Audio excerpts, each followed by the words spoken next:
Anong bigyan mo nga ng clue ang mga viewers ng Rochelle fans kung ano talaga ang napupusuan ni Rachel. Bigyan mo ng clue na hindi sila mag-worry na. Lagi niyang nakakasama, Okay? May motor nakamotor, at tapos masipag ba tong masipag mag-scout, Yun. tapos masipag siyang vlogger talaga, tapos ang pogi niya, ang bait niya. Trixie may matinding revelasyon sa panayam niya patungkol sa kung sino talaga ang laman ng puso ni Rachel. Sino kaya ito? Panoorin po natin ang buong video, pero bago ang lahat paki-subscribe na rin po kay Kuya Val Santos Matubang, kay Kalinga Prab, at Ate Edna Vlogs. Maraming salamat po. So wala, di ba? Wala naman po kasi sanay na din po kami, pero nagpapansinan pa din naman po kami. Tama. Tsaka ganyan na yung bonding nyo talaga. Ganyan Opo. na kaka-close nila Rachel at ni Rowel. Opo, parang Para lang- kapatid na nila ako, tapos sila Sila na yung mag-partner. Opo. Okay lang ako, para ako yung kapatid na bunso. So nandiyan ka para supportahan. Support tayo mga Tama. kamarites. Para lang malinaw na baka may mga iba magsabi Wala po akong na inggit. Tas may nabasa nga po ako na side comment sa isa kong post na kaya daw po tayo nagbablog, naiinggit lang daw po ako. Sabi ko, ay oo nga, tama. Yan Trixie, linawin mo Trixie. Ano ba ang totoo? hindi po ako naiinggit sa pinsan ko. Sa totoo lang po, supportado po namin yan. Proud po ako sa kung ano po yung na-achieve niya ngayon. Kasi yung mga dati po hindi niya nararanasan eh. Kasi po kung anong nararanasan niya ngayon, nararanasan namin yun dahil sa Kalingap. On. Nagpapasalamat po ako sa Kalingap. Sa lahat po ng sponsor na naandyan, sa lahat po ng K-Boys na nakasuporta po sa amin.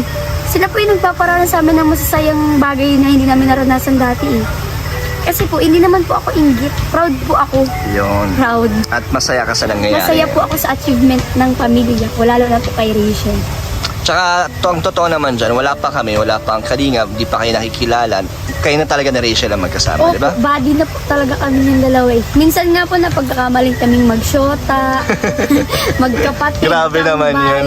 Kasi nga daw po, hawig daw po kami parehasa. Tapos sobrang close nyo na Opo. din, di ba?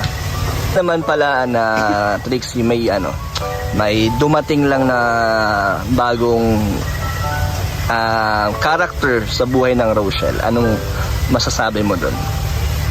Medyo naano po ako sa mga nasasabi ng iba.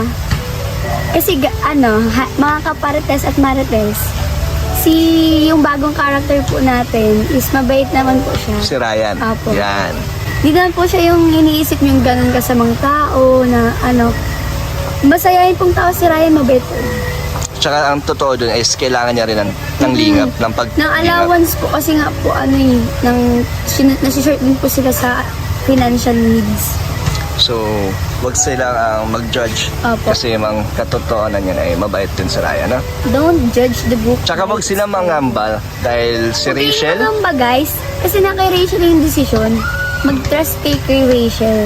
na sino ba talaga ang mananalo sa puso ni Rachel. Tinatanong pa ba natin yan? So, Kuya, wag na silang mangamba. huwag kayong mangamba, huwag kayong mag-worry dyan. Kasi siya lang talaga. Anong bigyan mo nga ng clue ang mga viewers ng Rochelle fans kung ano talaga ang napupusuan ni Rachel. Bigyan mo ng clue na hindi sila mag-worry na. Lagi niyang nakakasama, Okay? May motor nakamotor, at tapos masipag ba tong masipag mag-scout, Yun. tapos masipag siyang vlogger talaga, tapos ang pogi niya, ang bait niya. Okay. At Caring siya, wow, last na. matulungin siya. Matubang ba to? Yes. Yeah. So wala nang ibang Wala tanong-tanong na pa. ibang tanong, matubang na yan. Okay, so Trixie, hindi ko napapahabain to dahil meron akong iaabot sa'yo. Dahil sa pagpaparites natin, natuwa. Pero gusto ko rin magpasalamat sa'yo dahil nakikipag-cooperate or Masaya naman po kasing banding natin. So banding din natin to, parang kwentuhan lang, no? Kwentuhan at chismisan. And thank you din sa'yo Trixie at gusto ko rin mag-thank you sa mga viewers na nagpapaabot ng tulong.